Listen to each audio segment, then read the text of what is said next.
শাহবাগে উস্কানি দিয়ে পুলিশের উপর হামলার ঘটনায় গণজাগরণ মঞ্চের সংগঠক লাকি আক্তার সহ জড়িতদের ২৪ ঘণ্টার মধ্যে গ্রেফতারের দাবি জানিয়েছেন ঢাকা বিশ্ববিদ্যালয়ের শিক্ষার্থীরা।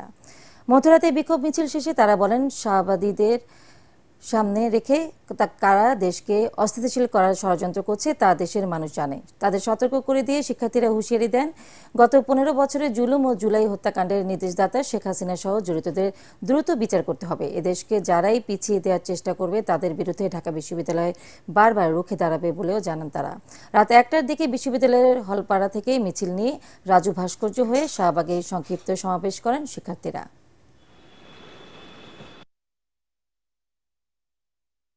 আগামী ২৪ ঘন্টার মধ্যে ওই কুলাঙ্গার লাকি সহ সকল শাহবাগীদেরকে গ্রেফতার করতে হবে।